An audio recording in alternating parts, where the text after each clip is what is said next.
I think one of my all-time favorite stories is the story of Larry Walters, sometimes known as Lawn Chair Larry. Larry had always had a dream of flying, but he was unable to become a pilot in the Air Force because of poor eyesight. But even before he tried out for that, he had developed a love also of weather balloons from the first time at age 13 or 14 when he had seen some of them hanging from the ceiling of a military surplus store. He had developed a love for that as well. And so he decided as an adult, the thought came to him, I'm going to try to put those two loves together. And I'm going to hook up some weather balloons and fly. I can't fly for the Air Force, so I'm going to do my own flying. I'm going to make my own aircraft. Well, his intention was to attach a few helium-filled weather balloons to his lawn chair, cut the anchor, and then float above his backyard 30 or 40 feet, kind of survey the landscape, watch what's going on, enjoy himself for a little while, maybe drift around a little bit, and then with a pellet gun, burst a few of the balloons and float gently to the ground. This is mid-1982, and this is an actual picture of him. And this second picture is one just after he took off. What happened, it didn't go quite according to plan. He and his girlfriend, Carol Van Dusen, purchased 42 8-foot weather balloons and obtained helium tanks from California Toy Time Balloons. They used a forged requisition from the employer he worked for, Film Fair Studios. That requisition said these balloons were for a television commercial. So he attached, on July 2nd, 1982, attached the balloons to his lawn chair, filled them with helium, strapped himself into the chair in the backyard of his girlfriend's home, got his pellet gun, a few sandwiches, a couple of beers, and decided, he's going to have a great day of it.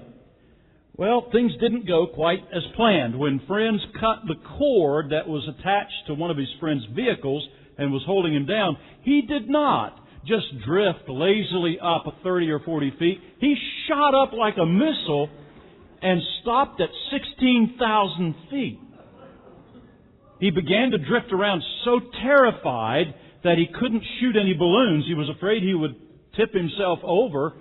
Didn't want to fall from that distance. And so he just drifting through airspace. He drifted. You ought to see the map of where he went. He went all over Los Angeles and Long Beach. Finally drifted into the primary approach corridor of Long Beach Airport. A TWA pilot radios in to the tower. "You will never believe this," he said. "But I'm flying right by at 16,000 feet, a guy in a lawn chair." And the pilot even said, "He really doesn't look dangerous." Actually, the news account is that the pilot had to veer a little bit to keep from his wings snapping the guy's cords over his weather balloons. Or for 45 minutes, he's too terrified to do anything. Finally, he got the courage to shoot a few balloons, but then he accidentally dropped his pellet gun overboard. But he had shot enough of them where he did start slowly descending from 16,000 feet. When he got close to ground, his dangling cables from the balloons got tangled up in a power line, causing a 20-minute electricity blackout in Long Beach. So when he finally got to the ground, he was immediately arrested by the Long Beach Police Department. But they didn't know what to charge him with. I mean, what law has he broken? The policeman said, "We know he broke some part of the Federal Aviation Act, and as soon as we decide which part it is, some type of charge will be filed. If he had a pilot's license, we'd suspend that, but he doesn't." So finally, they came up with this charge, a charge of operating a civil aircraft for which there is not currently in effect an airworthiness certificate.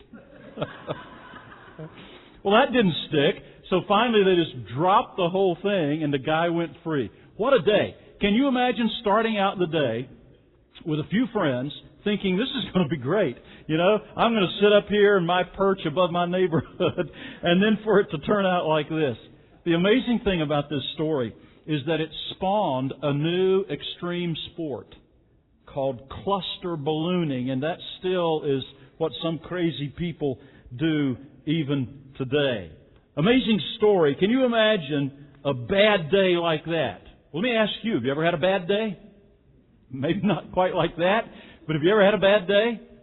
Maybe I should rephrase the question. When was the last time you had a really bad day? This week? This past month? Yesterday?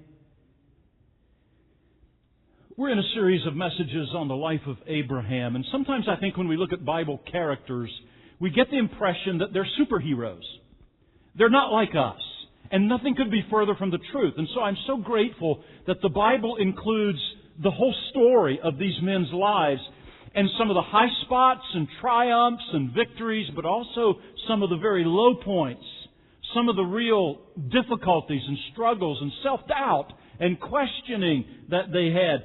That is true with Moses. We tend to see Moses as kind of a superhero figure, maybe because of the way Cecil B. DeMille cast him in the infamous film, well-known film, The Ten Commandments. Charlton Heston, who was the Hollywood actor in his day. That's Moses. Well, I would like to think that Moses was really a man's man. I prefer that image to Disney's Prince of Egypt image. But nonetheless, whatever he looked like, whatever kind of man he was, he had the same strengths and weaknesses we do. He had good days and bad days, just like we do. He had highs and lows, ups and downs, just like we do. Moses got up every morning, crawled out of bed, put his sandals on one foot at a time, just like we do. Really no different. Sometimes when we see great men of God or women of God in the Bible, we have a tendency to think, they're way out there, I could never be like that. And so we're in a series entitled, Becoming a Servant of God. And maybe many of you are sitting out there thinking, well, that's for somebody else. Surely John can't be talking about me. Just plain old me, the kind of life I live, highs, lows, up and down, self-doubt, questioning myself all the time. Certainly not talking about me. Yes, I am. I'm talking about you, and I'm talking about me too. Because all of us, God wants to become His servants, His people, living out our faith in this world in a way that impacts people around us. He wants us to become His servants. And a part of that is learning how to deal with the ups and downs of life. So what we're going to do this morning as we come to Exodus chapter 5 in our story, we're going to look at a really bad day in the life of Moses. In fact, a whole stretch of really bad days. Seriously, this is a time of deep trial for Moses. This is a time of self-doubt and questioning, of confusion and pain. It is a time when I am convinced he wanted to give up and certainly did not understand what God was doing. It was a time when the day started out bad and quickly got worse. And he couldn't figure out what was going on. Now, to get the full impact of what Moses was going through, and to be able to identify him, we're going to walk in his sandals with him through chapters 5 and 6. Now you're really glad we let you sit down for this message, right? We're going to kind of zip through these two chapters and then draw some practical lessons from them. In chapter 5 of the book of Exodus, as we begin the story of Moses' trial, we see in verses 1 through 9 Moses' message and Pharaoh's response. In verse 1, afterward. Now, that's a key word. I mean, afterward, you got to go back and see what that... After what? What's that there for? Well, remember when we last left Moses last week, he was appearing before the elders of Israel. He had finally made it to Egypt with Aaron, and he calls the elders together, and he explains to them what God has put in his heart to do to deliver the people. And not only that, he does the miracles, the sign gifts that God told him would prove his credentials. And the end of chapter 4 says that they believed. They believed Moses and they believed God. And they fell down and worshipped God. So Moses is on a real high. He's really thinking, God's in this and God's working. I just can't believe He's using me. And Pharaoh gives them an audience. And they go into Pharaoh. Afterward, Moses and Aaron went to Pharaoh and said, "This is what the Lord, the God of Israel, says. Let my people go so that they may hold a festival to me in the wilderness." That's exactly what God had told Moses to tell Pharaoh back in chapter 3 and verse 18. He'll expand on it just a little bit. But that's exactly the message God told him to deliver. He's not holding back. He's not wimping out here. He's delivering the message that God told him to deliver. So it's going great so far. He's got the support of the elders, and I'm sure the elders are back there going, okay, Moses, way to go. That's great. You gave him the message. Now let's hear what he says. We're getting ready. Our bags are packed. We're ready to go. But verse 2, Pharaoh said, who is the Lord, that I should obey him and let Israel go? I do not know the Lord, and I will not let Israel go. Now that's like a slap in the face. Wait a second, wasn't God in this? Didn't God send me here to deliver this message? And yeah, God told me that Pharaoh would be resistant, but I didn't expect this. I thought after the elders' meeting it was going to go great. So let's try this again. Verse 3. Then they said, the God of the Hebrews has met with us. Now let us take a 3-day journey into the wilderness to offer sacrifices to the Lord our God, or he may strike us with plagues or with the sword. In other words, now, Pharaoh, I don't think you're getting this. The Lord, Jehovah, the God of the Hebrews, has met with us, and He's told us to go out to a 3-day journey in the wilderness, offer sacrifices to Him. If we don't do that, then He may strike us, implication being the whole country, including you guys, you Egyptians, He may strike us with plagues or with the sword. Now, surely that's going to get through to Pharaoh, and Pharaoh's going to say, well, I didn't realize it was that tough. I didn't realize you were really saying that. Look at verse 4. But the king of Egypt said, Moses and Aaron, why are you taking the people away from their labor? Get back to your work. Then Pharaoh said, look, the people of the land are now numerous, and you are stopping them from working. Verses 6 through 9 say that very day, that same day, he instructed the Egyptian supervisors to tell the Hebrew foreman, here's what you do. These people are lazy. They feel like they've got enough time to go out and worship in the wilderness. They're not doing enough work. So tell them that from now on, they've got to gather their own straw rather than having it provided for them to serve as the binder for the clay bricks they're making. They've got to get their own straw, but they can't cut back any on their quota of bricks. They still have to produce the same number of bricks. Well, that's impossible. They can't scour across the land, finding the straw, bringing the straw to the site of the brick making, and then be able to get all of that done and still have the same quota they'd had before. Impossible. And so the foremen are beaten because of this. Things are not working out. And I can just imagine that all of Moses' hopes for an exodus are starting to crumble like a sandcastle right in front of his eyes.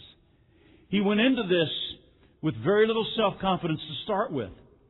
But now that God has given him an audience with the elders, and that's gone well, I'm sure he's feeling like God's at work, and I can trust Him. I believe it will work. But now, the whole thing seems to be crumbling right before his eyes.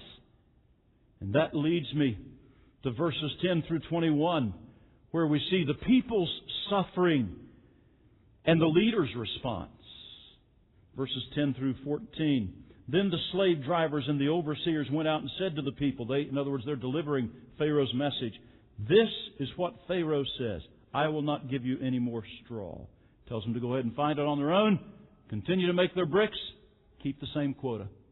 You've got to still keep producing the same amount of bricks. There's a very interesting contrast here between what's said in verse 10 and what is said in verse 1. Go back to verse 1.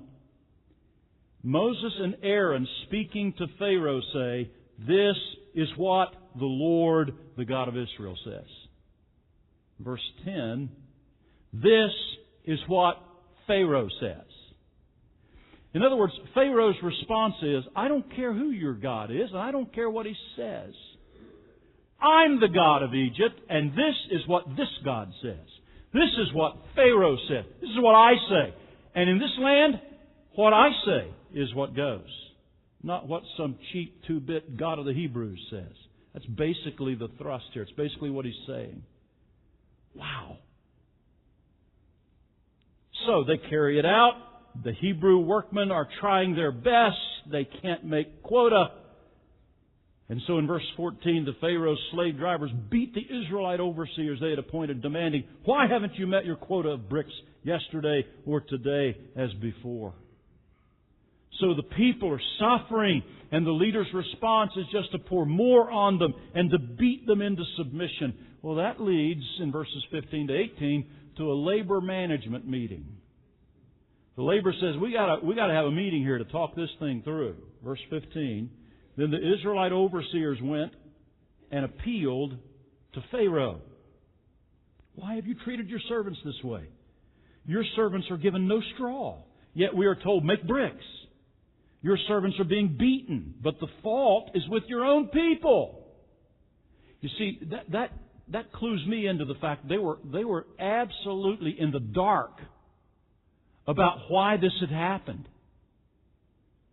They're surprised. They're shocked that they're being required to get their own straw and still maintain the same quota of brick making. And so they go to Pharaoh and say, listen, there's been some kind of misunderstanding here. It's not our fault. You used to provide us with the straw. It's your people's fault. We're not getting any more straw. So it's not our fault. It's their fault. And Pharaoh slaps them in the face with his response. Verse 17, Pharaoh said, lazy. That's what you are. Lazy. That is why you keep saying, let us go and sacrifice to the Lord. Now get to work. You will not be given any straw, yet you must produce your full quota of bricks. Well, the light bulb comes on now. When Pharaoh repeats what Moses and Aaron have been saying, let us go and sacrifice to the Lord, it becomes clear to the Israelite taskmasters, the Israelite overseers, Moses and Aaron are to blame for this. So they're the ones that asked Pharaoh for us to go out. It's their fault. And that leads to frustration, which boils over to anger. Look at verse 19.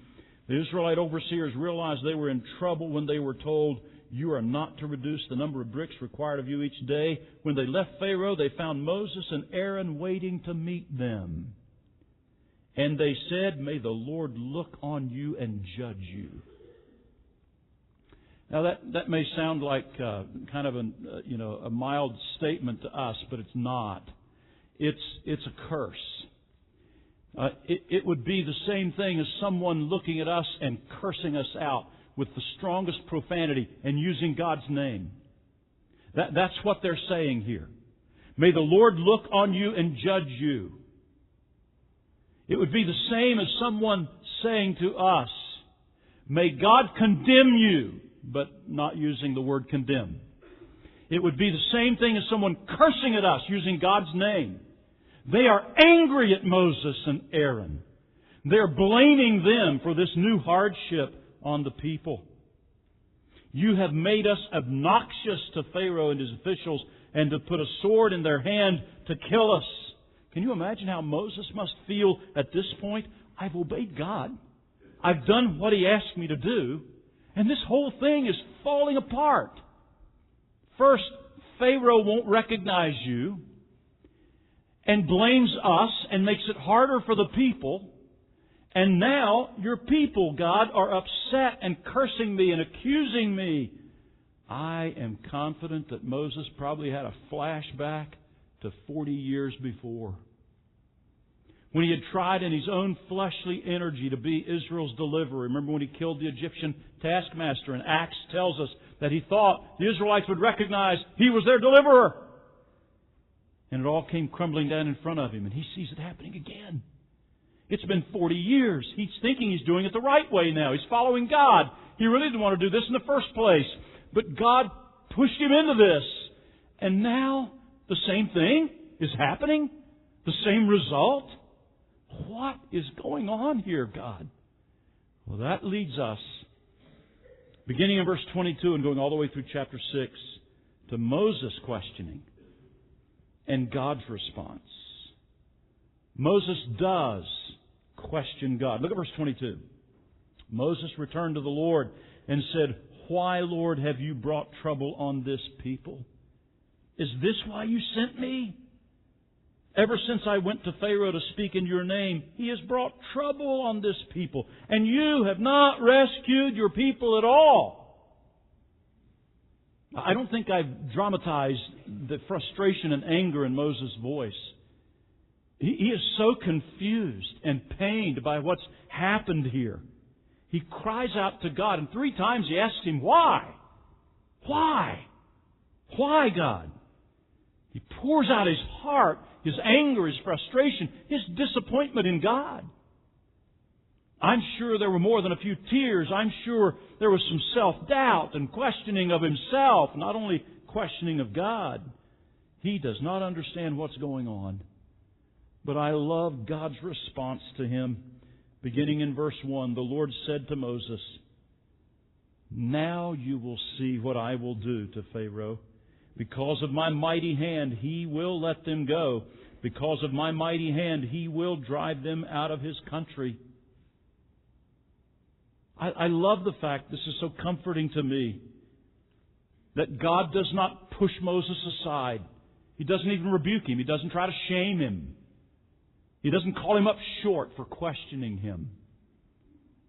You know, you see it throughout the Bible. You see it with Job. You see it with the disciples. God can take some honest questioning from your heart. He'll not rebuke you or shame you for that. And when we are confused and so deeply hurt we don't know what's going on and we're crying out to God, why? God will never push you aside, my friend. But what He does with Moses is so instructive for us today. What He does in these next few verses 2 through 8, is several times He will say to Moses, "I am the Lord." He'll say it to him 4 times here, and then another time later in the chapter. 5 times in all He will say, "I am the Lord. I am Jehovah." So Moses, stop trying to figure out what's going on. Get your eyes back on me. I am the Lord. Focus on me. And then 8 times He says, "I will." He said it in verse 1. You will see what I will do to Pharaoh. And through verse 8 He says it 8 times. I will, I will, I will. I will deliver my people. I will take them out of the land. I will bring them to the land I promised to Abraham and Isaac and Jacob. I will keep my promises, in other words. So here's how God deals with how He answers Moses' questioning. God's response is to draw his mind back to who He is and what He has promised. And that's where we always need to come back to. Who God is and what He has promised, even when the circumstances around us make no sense at all. And we can't figure out what God is doing. The bedrock foundation of our faith is not, are things going well for me? Am I experiencing happiness in my life? God's purpose in life is not to make you happy and content. His purpose in life is to make you more like Himself. And so He's always wanting to draw your attention back to Him and to His promises. That's the foundation we have to land on. So He's bolstering Moses up here with those promises and that perspective. And so in verse 9, Moses reported this to the Israelites. I've got some good news to tell you. God spoke to me again. And I know how to refocus now. So He reported this to the Israelites, but they did not listen to Him because of their discouragement and harsh labor. So it's like Moses got really down, and now he's starting to get back up and see the Lord again, and then boom, he's back down again. Because now he tries to explain it to the people. The people won't even listen to him. They won't even listen to him because of their discouragement. That's an interesting word. It doesn't mean that they were just hanging their heads. The word is literally short spirit. It means to be curt, resentful, angry. These people were fed up with Moses. I would say they probably, here between the lines somewhere, said, "Why don't you go back to Midian anyway and leave us alone? Are we any better off because you came here? No! Now get out of here!" I'm convinced some of that probably happened. So they are fed up with Moses.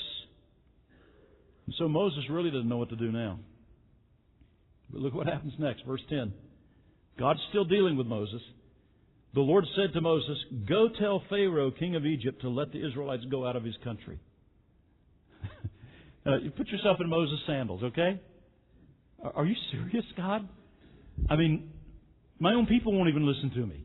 And that's what he says in verse 12. But Moses said to the Lord, if the Israelites will not listen to me, why should Pharaoh listen to me, since I speak with faltering lips? You see the self-doubt beginning to creep back in?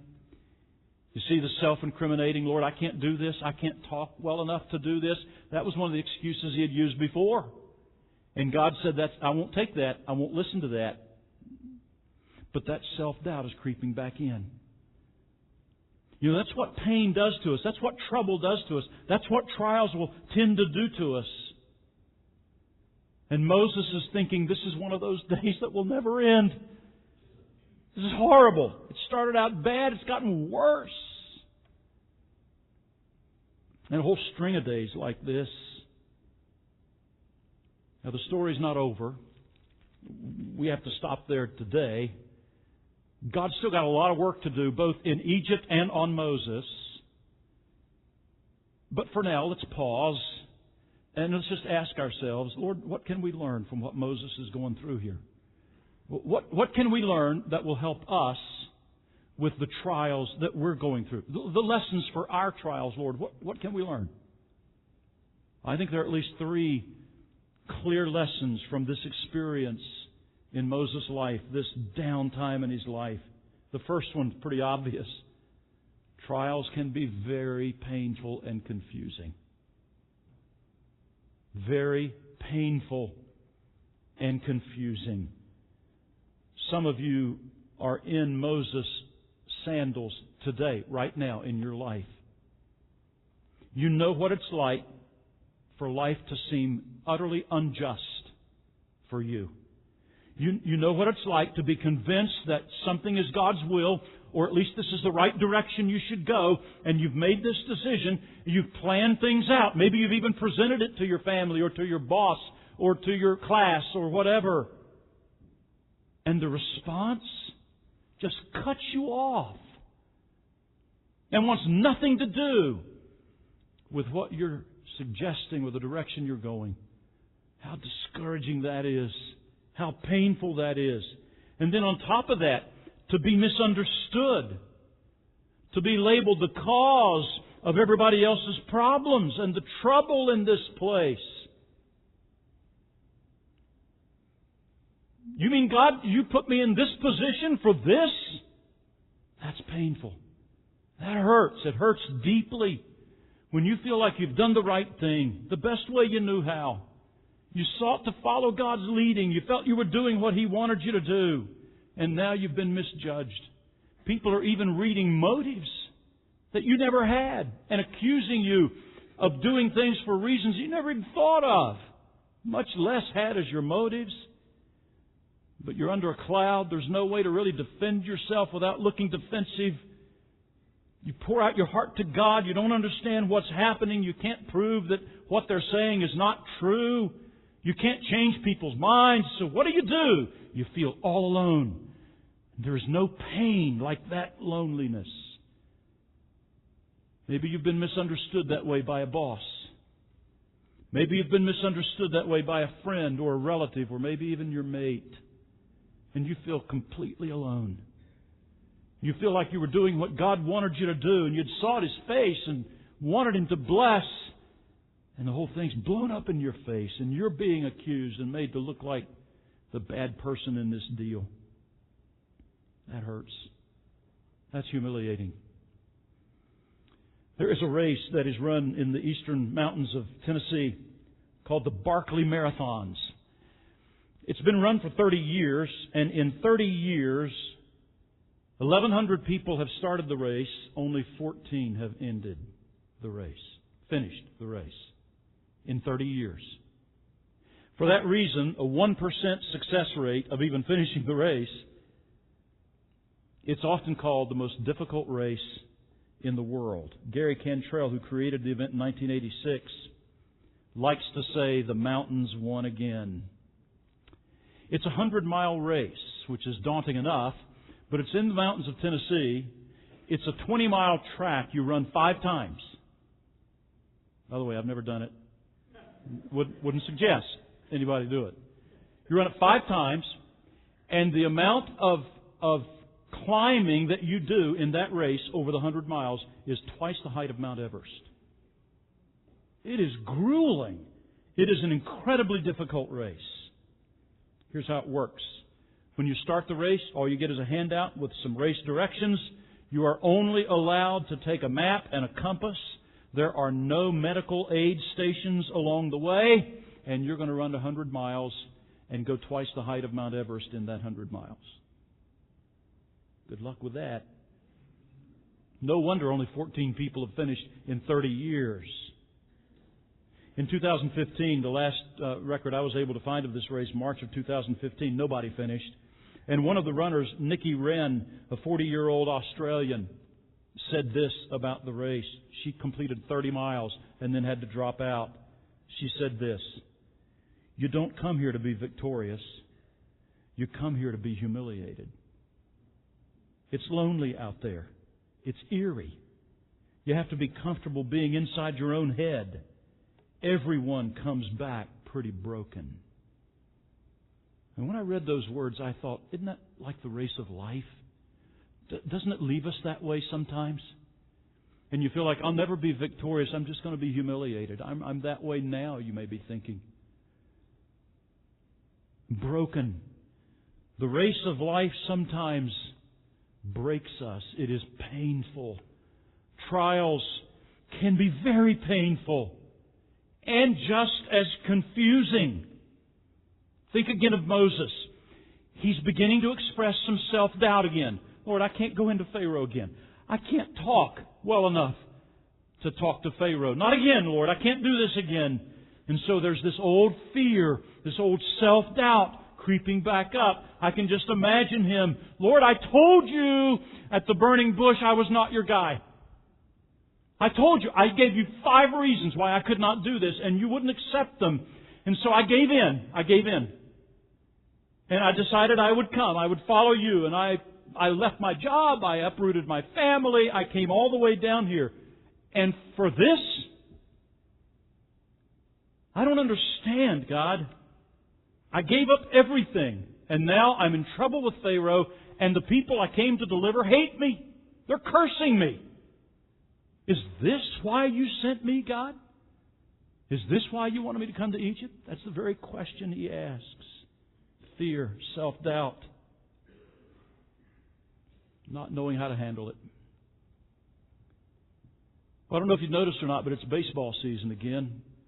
For us old guys that can't keep up with football, basketball anymore, baseball is still a pretty good sport. So predictable, though, isn't it? And slow. A guy hits 260 for his career. He has a good year, but you can pretty well imagine he'll end up batting 260. It all kind of levels out. It's predictable. Pitchers are all pretty much the same. I mean, some are a little better than others. Some get breaks that others don't. But, everybody has a fastball and a changeup and a curve and a slider. That's pretty much it. And the way you twist the ball determines whether it drops or levels out or rises or which way it curves. Pretty predictable. There's only one thing about baseball that is not predictable: the knuckleball.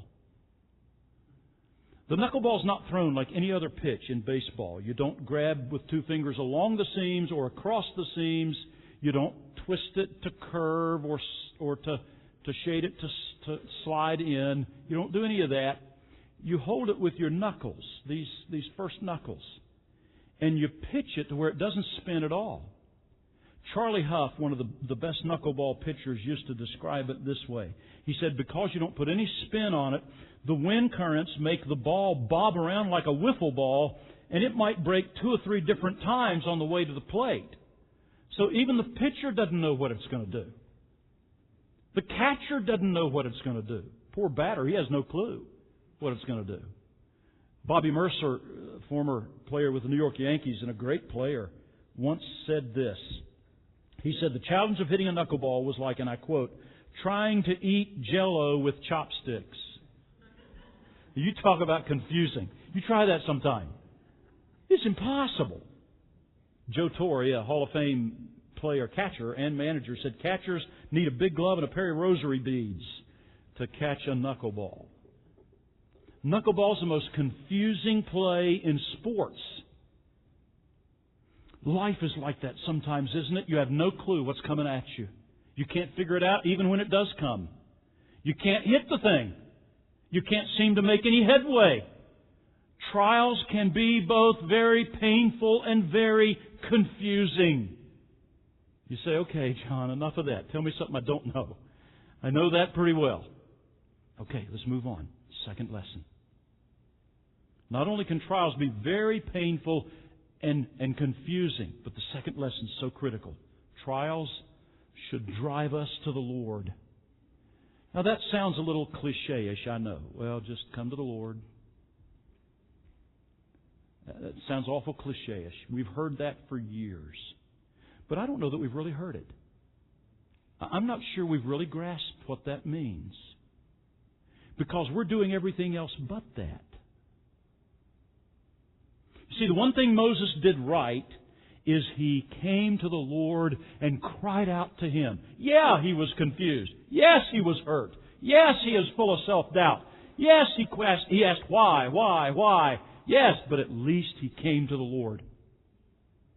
And that's what we need to do. I want to ask you something this morning. How do you deal with pain in your life? How do you deal with the kind of trials that bring you deep pain and confusion? How do you deal with that? Because the temptation for all of us, the temptation is escapist sins. Things that will give us a quick fix and make us feel better real good, real fast. And Satan has an arsenal full of tricks like that will deaden the pain real quick and give you a quick lift.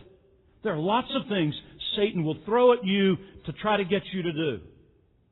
He'll whisper in your ear, oh, your husband and wife did that to you?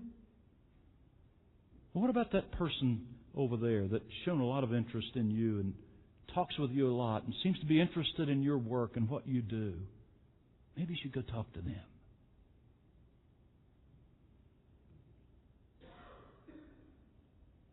Or your boss said what to you?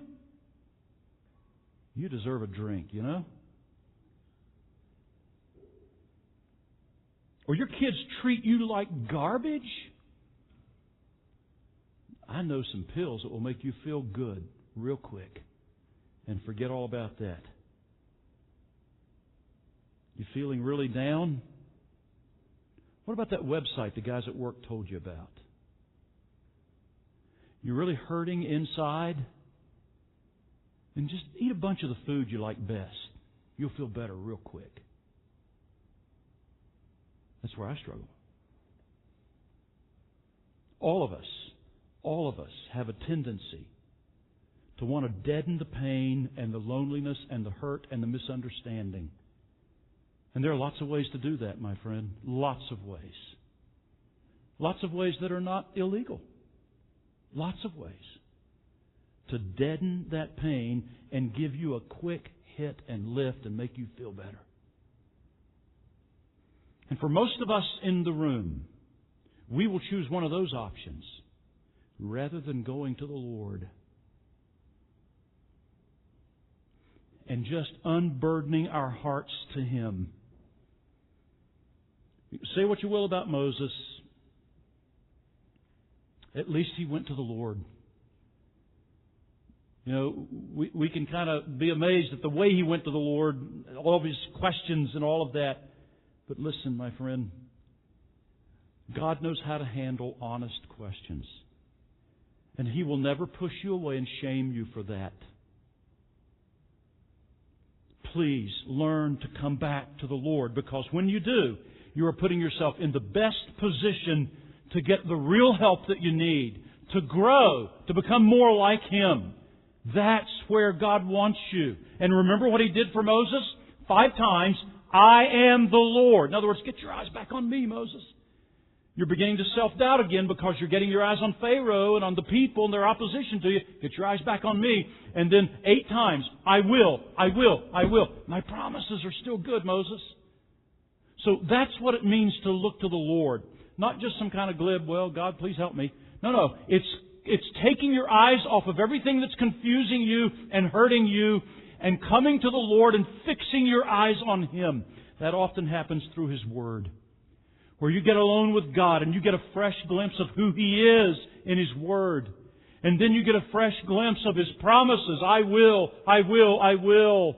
What His promises mean to you. And so get into His Word. Get alone with Him. That's what Kayla Mueller did. Today has been a day when churches have been called, even though we've not said anything about this yet today, churches have been called to pray for persecuted believers in the Middle East, particularly those who are being persecuted by ISIS. Kayla Mueller was a 26-year-old aid worker from the United States working in Syrian refugee camps a couple of years ago. A graduate of Northern Arizona University and involved in a very good campus ministry there. She volunteered to go to Syria to help. And on February 10th, 2015, U.S. officials confirmed that ISIS Muslim extremists had murdered her while in captivity. But rewind the tape a year. In the spring of 2014, she was able to get a letter out to her family. And in that letter, she started with the assurance that she was being treated well. I quote, she says, "I am in a safe location, completely unharmed and healthy." It didn't last long. But she goes on, incredibly, she goes on to apologize touchingly to her family for the suffering that she's putting them through because of her captivity. And then came the real central part of her letter where she said this, "I remember Mom always telling me that all, in the end, the only one you really have is God. I've come to a place in experience where in every sense of the word, I have surrendered myself to Him as my Creator because literally there is no one else."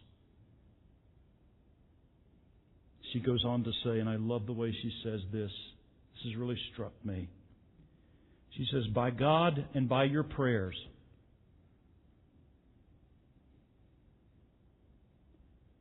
I have felt tenderly cradled in free fall."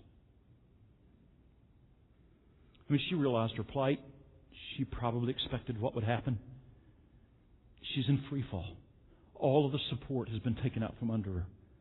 But because of God and their prayers, she says, I have felt tenderly cradled underneath of the everlasting arms, the Bible tells us. I have felt tenderly cradled in free fall. She says, "I have been shown in darkness light. I have learned that even in prison you can be free. I am grateful. I have come to see that there is good in every situation. Sometimes we just have to look for it." She says, "Please be patient. Give your pain to God," encouraging her family to give their pain to God. She says, "I know you would want me to remain strong. That is exactly what I'm doing. Do not fear for me. Continue to pray as I will. By God's will, we will be together soon. All my everything, Kayla." I don't think there's one of us in this room that's going through what that woman went through. A 26-year-old woman. Who knows what they did to her before they killed her? If she, in those moments, could turn to the Lord and refocus on who He is and what He has promised, then we can too. Trials should drive us to the Lord. Last lesson quickly. Trials prepare us for future usefulness. Think of the situation that Moses is in. Pharaoh is against him. The people are accusing him. And the situation looks hopeless, right? This is pretty dire circumstances. And yet, Moses will face this very same situation again at the Red Sea. Pharaoh will be against him, coming after him. The people will be accusing him. "Why did you bring us out in the wilderness so we would die like this?" And the situation certainly looks hopeless. Mountains on two sides, the Egyptian army behind, the Red Sea in front. Where do we go? You know what Moses' response was on that occasion? It's described for us in chapter 14, verse 13. Moses answered the people, "Do not be afraid. Stand firm, and you will see the deliverance the Lord will bring you today. The Egyptians you will see today, you will never see again. The Lord will fight for you. You need only to be still." You know what He's saying? Refocus on who God is. The Lord, Jehovah. and refocus on His promises. He will deliver us. He promised to do that. He will. He will not fail. Where did He learn that? On those bad days. Those bad days. That's where He learned it. Trials prepare us for future usefulness. And my friend, here's the thing. On really bad days, you will have to cry out to God to remind you of these truths, because you'll forget them. I do. You will too. You will have to cry out to God on the really bad days to please, Lord, please remind me what to do. I know what it is. Lord, I need to look to You. I need to remember who You are. I need to remember Your promises. I need to get in Your Word and refresh my vision of You. On really bad days, you'll have to cry out to God to remind you of these truths. One of the most interesting animals in the animal kingdom is a bird called the albatross. The albatross has given his name to things that weigh us down. You know, we speak of an albatross around my neck or something. But really, the albatross is not all that bad a bird. He just doesn't know how to land very well. When you get the albatross landing on dry land, this is what it looks like. Let's run a video and show you what it looks like for an albatross to try to land.